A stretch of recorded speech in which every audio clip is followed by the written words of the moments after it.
नमस्कार भगत जन। रामचरितमानस के बालकांड के 17वें भाग में आप सब लोगों का स्वागत है। श्री रामचंद्र जी को देखकर परात शीतल हुई। राम के वियोग में सबके हृदय में जो आग जल रही थी वह शांत हो गई। प्रीति की रीति का बखान नहीं हो सकता। राजा के चारों पुत्र ऐसे शोभा पा रहे हैं मानो अर्थ, धर्म, काम और मोक्ष शरीर धारण किए हो। पुत्रों सहित दशरथ जी को देखकर नगर के स्त्री पुरुष बहुत प्रसन्न हो रहे हैं। देवता फूलों की वर्षा करके नगाड़े बजा रहे हैं और अप्सराएं गाना गाकर नाच रही हैं। अगवानी में आए हुए स्थानंद जी, अन्य ब्राह्मण, मंत्रीगण, माघन, सूत, विद्वान और भाटों ने बारात सहित राजा दशरथ जी का आदर सत्कार किया। फिर आज्ञा लेकर वे वापस लौटे। बारात लगन में के दिन से पहले आ गई है। इससे जनकपुर में अधिक आनंद छा गया। सब लोग ब्राह्मण प्राप्त कर रहे हैं और विधाता से मना कर कहते हैं कि दिन रात बढ़ जाए, यानी बड़े हो जाए। श्री रामचंद्र जी और सीता जी सुंदरता की सीमा है और दोनों राजा पुण्य की सीमा है। यहाँ तक जनकपुर वासी स्त्री पुरुषों के समूह इकट्ठे हो होकर यही कह रहे हैं। जनक जी के सुकृत पुण्य की मूर्ति जन जानकी जी हैं और दशरथ जी के सुपुत्र देह धारण किए हुए श्री राम जी हैं। उन दोनों राजाओं के समान किसी ने शिव जी की आराधना नहीं की और न उनके समान किसी ने फल ही पाए। उनके समान जगत में न कोई हुआ, न कहीं है, न कोई होगा। हम सबकी संपूर्ण पुण्यों की राशि जो जगत में जन्म लेकर जनकपुर के निवासी हुए और उन्होंने जानकी जी को और श्री रामचंद्र जी की छवि देखी, हमारे सरीखा विशेष पुण्यात्मा कौन होगा। और अब हम श्री रघुनाथ जी का विवाह देखेंगे और भली भांति नेत्रों का लाभ लेंगे। कोयल के समान मधुर बोलने वाली स्त्रियां आपस में कहते कि हे सुंदर नेत्रों वाली, इस विवाह में बड़ा लाभ है। बड़े भाग्य से विधाता ने सब बात बना दी है। ये दोनों भाई हमारे नेत्रों के अतिथि हुआ करेंगे। जनक जी स्नेह वंश बार बार सीता जी को बुलावेंगे और करोड़ों कामदेवों के समान सुंदर दोनों भाई सीता जी को लेने विदा कराने आया करेंगे। तब उनकी अनेक प्रकार से पहुनाई होगी। सखी ऐसी ससुराल किसे प्यारी न होगी। तब तब हम सब नगरवासी श्री राम लक्ष्मण को देख देख कर सुखी होंगे। हे सखी, जैसा श्री राम लक्ष्मण का जोड़ा है वैसे ही दो कुमार राजा के साथ और भी हैं। वे भी एक श्याम और दूसरे गौर वर्ण हैं।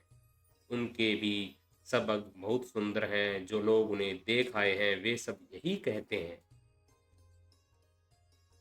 एक ने कहा, मैंने आज ही देखा है, इतने सुंदर हैं मानो ब्रह्मा जी ने उन्हें अपने हाथों से संवारा है।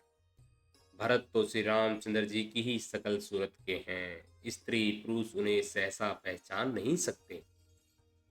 लक्ष्मण और शत्रुघ्न दोनों का एक ही रूप है। दोनों के नख से शिखा तक सभी अंग अनुपम हैं। मन को बड़े अच्छे लगते हैं पर मुख से उनका वर्णन नहीं हो सकता। उनकी उपमा के योग्य तीनों लोकों में कोई नहीं है। दास तुलसी कहता है, कवि और कोविंद विद्वान कहते हैं उनकी उपमा कहीं और नहीं है। बल, विनय, विद्याशील और शोभा के समुंदर उनके समान यही हैं। जनकपुरी सब स्त्रियां आंचल फैलाकर विधाता को वह वचन सुनाती है कि चारों भाइयों का विवाह उसी नगर में हो और हम सब सुंदर मंगल गावें। नेत्रों के जल भरकर पुलकित शरीर से स्त्रियों का आपस में कह रही हैं कि हे सखी, दोनों राजा पुण्य के समुद्र हैं। त्रिपुरारी शिवजी सब मनोरथ पूर्ण करेंगे। इस प्रकार सब मनोरथ कर रही हैं और हृदय को उमंग उमंगाकर उत्साह पूर्वक आनंद से भर रही हैं। सीता जी के स्वयंवर में जो राजा आए थे उन्होंने भी चारों भाइयों को देखकर सुख पाया। श्री रामचंद्र जी का निर्मल और महान यश करते हुए राजा लोग अपने अपने घर लौट गए। इस प्रकार कुछ दिन बीत गए। जनकपुरी निवासी और बाराती बड़े आनंदित हैं। मंगलों का मूल लगन का दिन आ गया। हेमंत ऋतु और सुहावना अगहन का महीना था। क्रय तिथि नक्षत्र योग और वार श्रेष्ठ थे। लगन मुहूर्त शोधकर ब्रह्मा जी ने उस पर विचार किया और उस लगन पत्री को नारद जी के हाथ जनक जी के वहां भिजवा दिया। जनक जी के ज्योतिषियों ने भी वही गणना कर रखी थी। जब सब लोगों ने यह बात सुनी तब वे कहने लगे, यहाँ के ज्योतिषी भी ब्रह्मा ही हैं। निर्मल और सभी सुंदर मंगलों की मूल गोधूलि की पवित्र वेला आ गई और अनुकूल सगुन होने लगे। यह जानकर ब्रह्मा जी ने जनक जी से कहा। तब राजा जनक ने पुरोहित सतानंद जी से कहा कि अब देर का क्या कारण है। तब सतानंद जी ने मंत्रियों को बुलाया और सब मंगल का सामान सजाकर ले आए। शंख नगाड़े ढोल और बहुत से बाजे बजने लगे तथा मंगल कलश और शुभ शकुन की वस्तुएं दही दधी ध्रुवा आदि सजाई गई। सुंदर सुहावनी स्त्रियां गीत गा रही हैं और पवित्र ब्राह्मण वेद की ध्वनि कर रहे हैं। सब लोग इस प्रकार आदर पूर्वक बारात लेकर चले और जहां बरातियों का जनवासा था वहां गए। अवधपति दशरथ जी का समाज देखकर उनके देवराज इंद्र भी बहुत ही तुच्छ लगने लगे। उन्होंने जाकर विनती की, समय हो गया है, अब पधारिए। यह सुनते ही नगाड़ों पर चोट पड़ी। गुरु वशिष्ठ जी से पूछकर और कुल की सब रीतियों को करके राजा दशरथ जी मुनियों और साधुओं के समाज को साथ लेकर चले। अवध नरेश दशरथ जी का भाग्य और वैभव देखकर और अपना जन्म व्यर्थ समझकर ब्रह्मा जी आदि देवता हजारों मुखों से उसकी सराहना करने लगे। देवगण मंगल सुंदर मंगल का अवसर जानकर नगाड़े बजा बजा कर फूल बरसाते हैं। शिव जी ब्रह्मा जी और देवव्रत यूथ बना बना कर विमानों पर जा चढ़े और प्रेम से पुलकित शरीर को वह हृदय में उत्साह भरकर श्री रामचंद्र जी का विवाह देखने चले। जनकपुर को देखकर देवता इतने अनुरुक्त हो गए कि उन सबको अपने अपने लोग बहुत ही तुच्छ लगने लगे। विचित्र मंडप को नाना प्रकार की सब अलौकिक रचनाओं को वे चकित होकर देख रहे हैं। नगर के स्त्री पुरुष रूप के भंडार सुगंध श्रेष्ठ धर्मात्मा सुशील और सुजान हैं। उन्हें देखकर सब देवता और देवंगनाएं ऐसे प्रभावहीन हो गए जैसे चंद्रमा के उजाले में तारागण फीके पड़ जाते हैं। ब्रह्मा जी को विशेष आश्चर्य हुआ क्योंकि वहां उन्होंने अपनी कोई करनी तो कहीं देखी ही नहीं। तब शिव जी ने सब देवताओं को समझाया कि तुम लोग आश्चर्य में मत भूलो, हृदय में धीरज धरकर विचार तो करो कि यह श्री सीता जी का और अखिल ब्रह्मांडों में परम ईश्वरीय साक्षात भगवान श्री रामचंद्र जी का विवाह है, जिनका नाम लेते ही जगत में सारे अमंगलों की जड़ कट जाती है और चारों पदार्थ अर्थ धर्म काम मोक्ष मुट्ठी में आ जाते हैं। ये वही जगत के माता पिता श्री रामचंद्र जी श्री सीताराम जी हैं। काम के शत्रु शिव जी ने ऐसा कहा।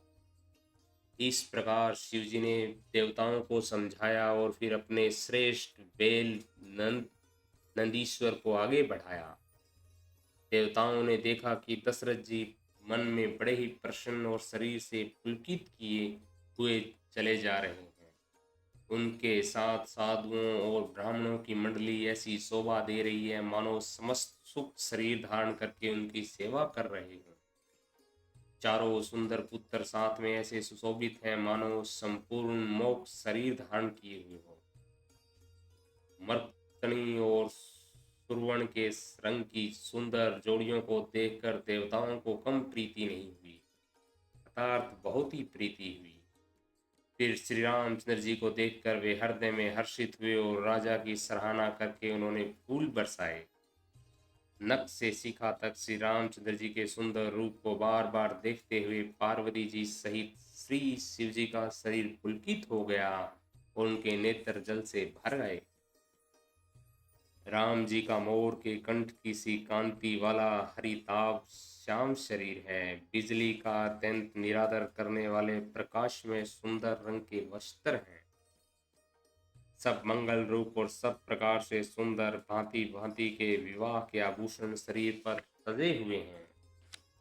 उनका सुंदर मुख शरद पूर्णिमा के निर्मल चंद्रमा के समान और नेत्र नवीन कमलों को लजाने वाले हैं। सारी सुंदरता अलौकिक है, माया की बनी नहीं है, दिव्य सचिनानंदमयी है, वह कहीं नहीं जा सकती, मन ही मन बहुत प्रिय लगती है। साथ में मनोहर भाई शोभित है जो चंचल घोड़ों को नचाते हुए चले जा रहे हैं। राजकुमार श्रेष्ठ घोड़ों को उनकी चाल को दिखला रहे हैं और वंश की प्रशंसा करने वाले बिरुदावली सुना रहे हैं। जिस घोड़े पर श्री राम जी विराजमान हैं उसकी चाल देखकर गरुड़ जी भी लजा जाते हैं, उनका वर्णन नहीं हो सकता। वह सब प्रकार से सुंदर हैं, मानो कामदेव ने ही घोड़े का वेश धारण कर लिया। मानो श्री रामचंद्र जी के लिए कामदेव घोड़े का वेश बनाकर अत्यंत शोभित हो रहा है। वह अपनी अवस्था, बल, रूप, गुण और चाल से समस्त लोगों को मोहित कर रहा है। सुंदर मोती, मणि और मणिक्य लगी हुई जड़ाऊ जिन ज्योति से जगमगा रहा है, उनकी सुंदर घुंघरू लगी ललित लगाम को देखकर देवता, मनुष्य और मुनि सभी ठगे जाते हैं। प्रभु की इच्छा में अपने मन को लीन किए हुए चलता हुआ वह घोड़ा बड़ी शोभा पा रहा है, मानो तारागण और बिजली से अलंकृत मेघ सुंदर मोर को नाचा रहा। जिस श्रेष्ठ घोड़े पर श्री रामचंद्र जी सवार हैं उसका वर्णन सरस्वती जी भी नहीं कर सकती। शंकर जी श्री रामचंद्र जी के रूप में ऐसे अनुरूप हुए हैं कि उनके 15 नेत्र उस समय बहुत ही प्यारे लगने लगे।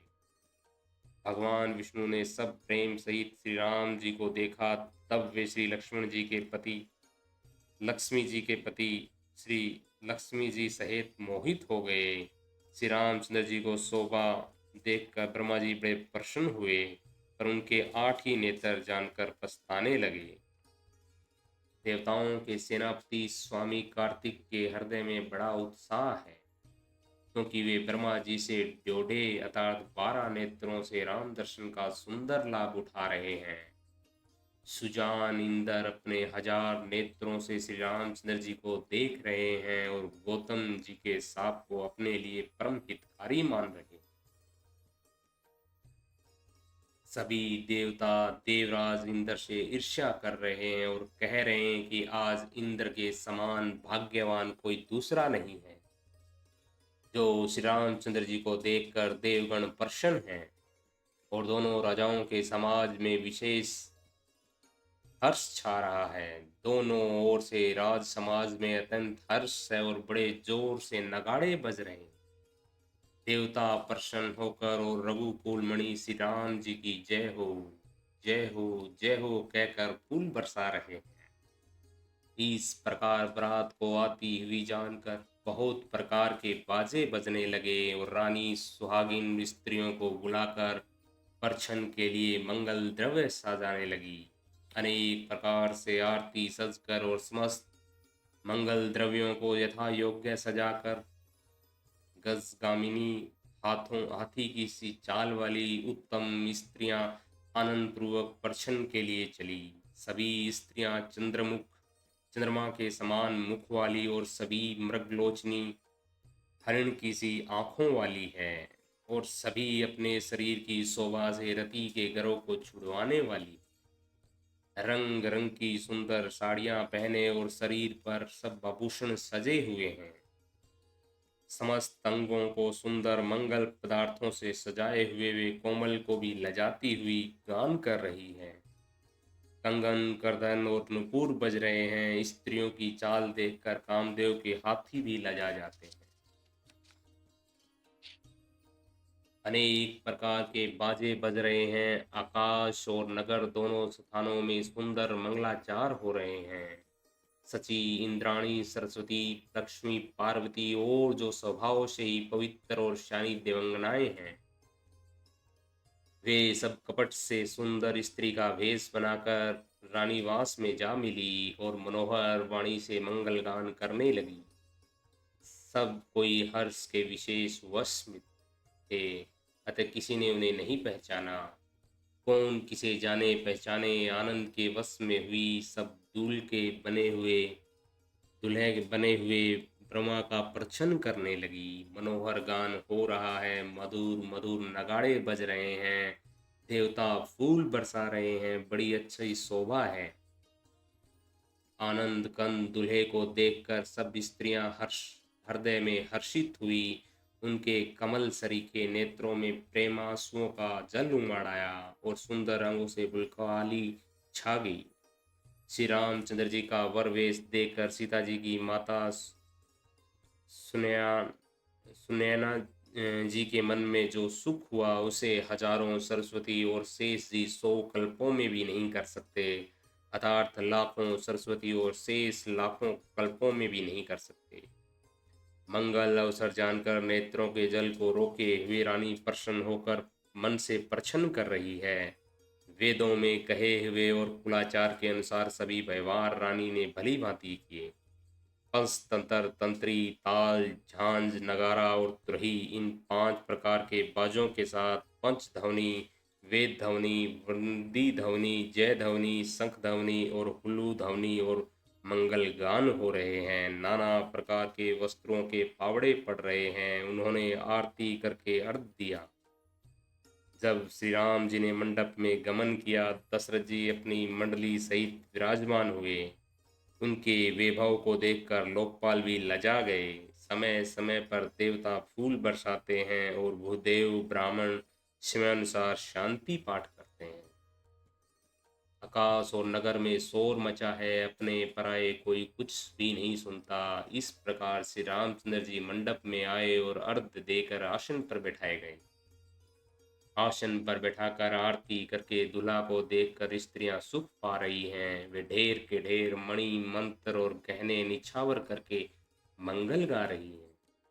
ब्रह्मा आदि श्रेष्ठ देवता ब्राह्मण का वेश बनाकर कौतुक देख रहे हैं। वे रघुकुल रूपी कमल के प्रफुल्लित करने वाले सूर्य चंद्रमा की छवि देखकर अपना जीवन सफल जान रहे हैं। नाई भाट नाई, बारी, भाट, नट श्री रामचंद्र जी की निछावर पाकर आनंदित हो सिर नवाकर आशीष देते हैं और उनके हृदय में हर्ष समाता नहीं है।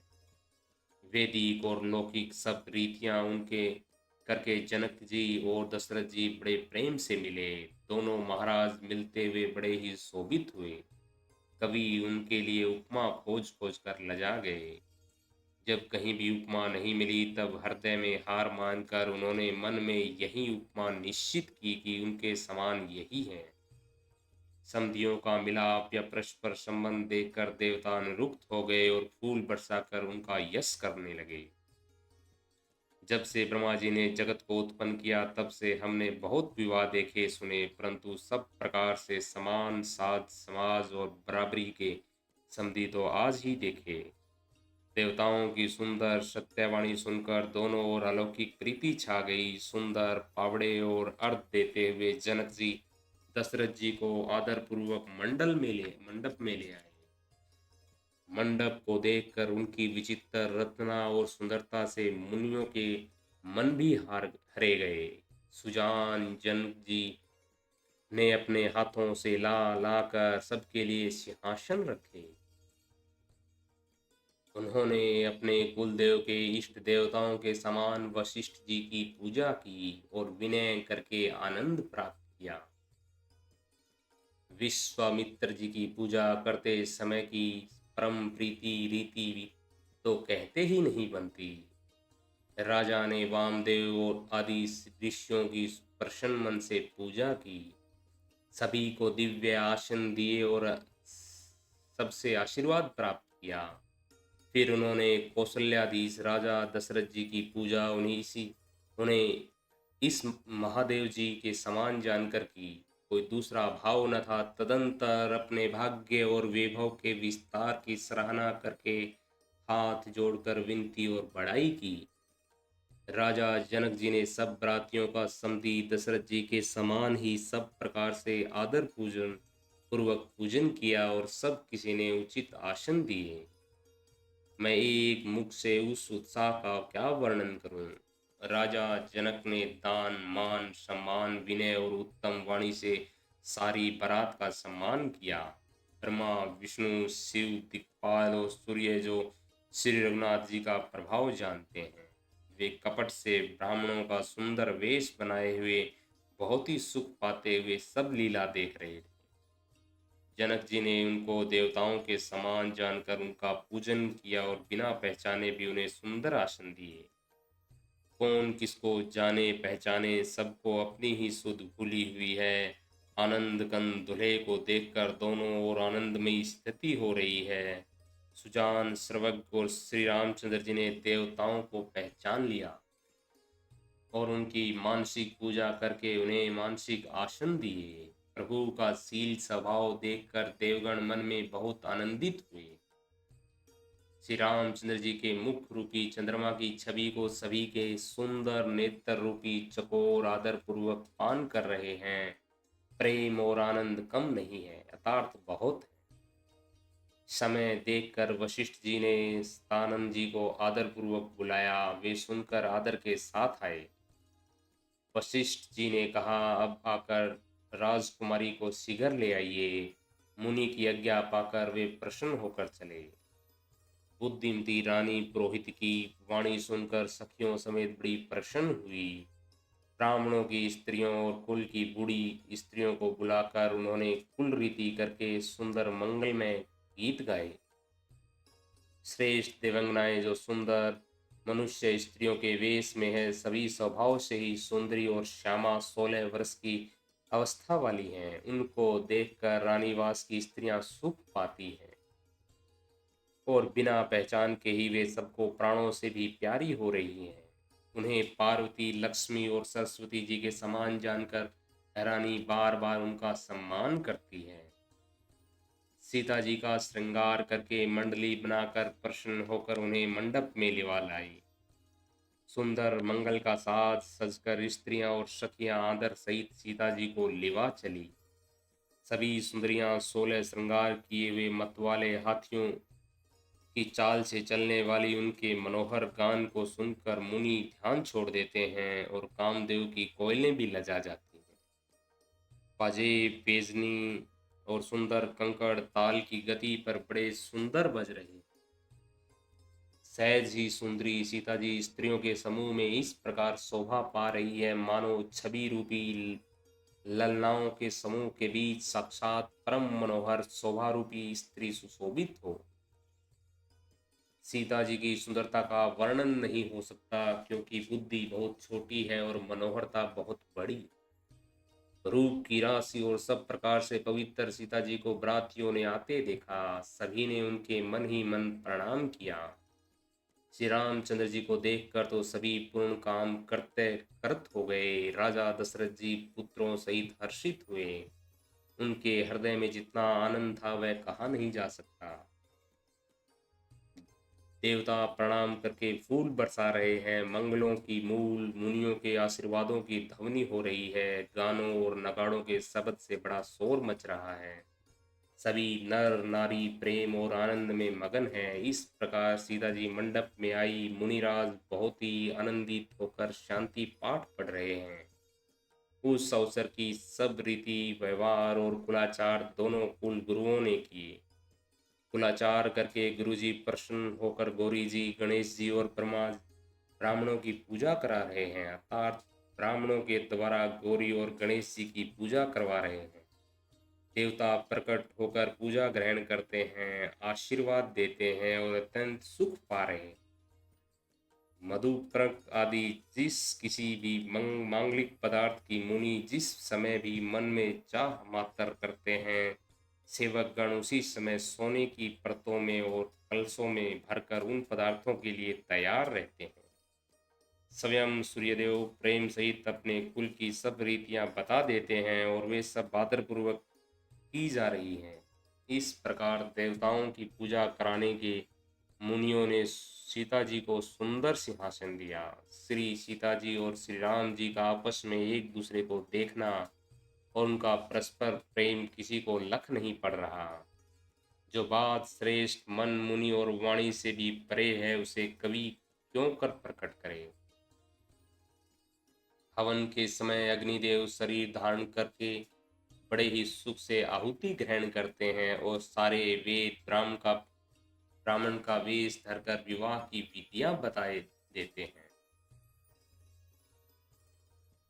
जनक जी की जग विख्याति पटरानी और सीता जी की माता का बखान तो हो ही कैसे सकता है। सुयश सुकृत सुख और सुंदरता सबको बटोर कर विधाता ने उन्हें संवार कर तैयार किया है।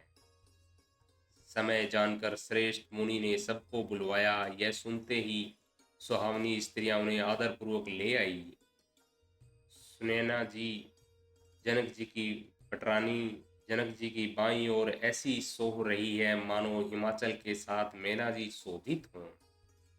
पवित्र सुगंधित और मंगल जल से भरे सोने के कलश और मणियों की सुंदर परातें राजा और रानी ने आनंदित होकर अपने हाथों से लाकर श्री रामचंद्र जी के आगे रखी। मुनि मंगलवाणी से वेद पढ़ रहे हैं। सुअवसर जानकर आकाश से फूलों की झड़ी लग गई। दुल्हे को देखकर राजा रानी प्रेम मगन हो गए और उनके पवित्र चरणों को पखारने लगे। वे श्री राम जी के चरण कमलों को पखारने लगे।